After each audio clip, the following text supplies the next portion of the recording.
Dan kau biarkan dia hilang macam tu aja tanpa buat apa-apa, Gopal. Polis kat sini cakap dia orang akan berhenti cari kalau dah lebih 48 jam. Tak ada pilihan lain. Kita kena pergi cari Gempa dekat hutan Aokigahara tu. Untuk apa korang masuk dalam hutan? Lancung ke? Tak. Diorang nak cari adik kemudian diorang. Dia mesti dah mati. Apa maksud cakap macam tu?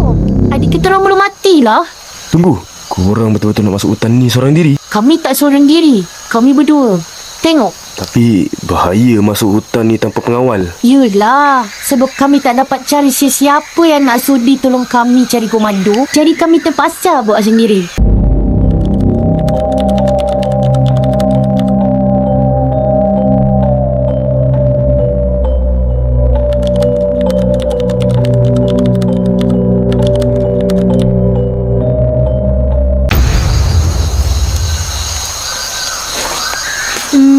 Awak betul-betul kena tolong kita orang. Ya, tapi pertama sekali aku nak cakap, janganlah berharap sangat. Mungkin bukan semua orang yang masuk dalam hutan nak bunuh diri. Tapi korang tahu kan, hutan ni boleh tipu sesiapa sahaja. Orang yang sesat kat sini selalunya takkan keluar hidup-hidup. Lagi-lagi yang sesat lama sampai beberapa hari macam adik korang tu. Gempa masih hidup. Jangan risau. Kita dah yakin sangat Gempa tu masih hidup. Kalau macam tu, terpulanglah kat korang. Apa-apa pun, saya Tovan.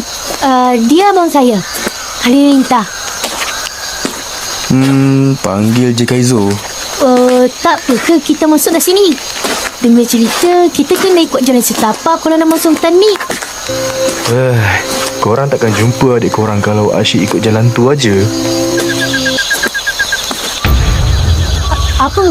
Sebelum kita masuk lagi dalam, aku nak bagi amaran sikit kat korang.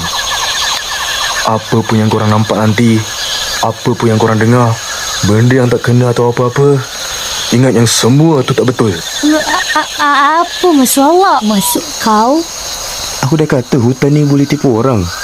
Kalau tak hati-hati, para Yuri ni akan guna hutan ni untuk tipu minda korang dan buat korang nampak benda yang tak betul. Dan buat benda yang korang tak sepatutnya buat. Lagi-lagi sebab korang tengah sedih dan risau pasal adik korang tu. Tu yang Yuri ni lagi senang nak... Jap. Yuri? Apa tu Yuri? Yuri ni ialah roh orang yang mati dan duduk kat hutan ni. Maksud awak hantu? Bukan. Yuri ni lain dari hantu. Diorang roh yang semasa simpan dendam kat dunia ni. Diorang lagi jahat, lagi licik, keji dan suka mainkan fikiran manusia. Okey. Sepatutnya awak beritahukan benda ni sebelum kita masuk dekat sini.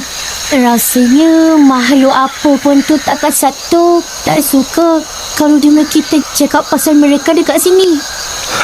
Kalau kau takut, kau keluar je lah dari hutan ni. Mana aku takut? Aku akan tetap cari Gempa. Tak kira walaupun Yuroi tu halang aku. Yurei, bukan Yuroi. Ya, taklah apa namanya. Korang. Apa ni? Tu tanda. Ada orang yang masuk sini tak berapa yakin lagi nak bunuh diri. Jadi diorang tinggalkan tanda macam ni supaya tahu jalan nak balik. Atau tanda supaya orang boleh jumpa mayat diorang. Yang ni nampak macam baru lagi. Jom periksa. Biasa. Kalau korang tak tolong, tak apa. Aku kena tandakan tempat ni. Ya, betul. Hali, cepatlah. Hali, kau buat apa? Kau ni kenapa? Masih diam je. Tak apa. Jom kita teruskan perjalanan. Ya, betul. Okey tak ni? Baru penat. Kita rehatlah.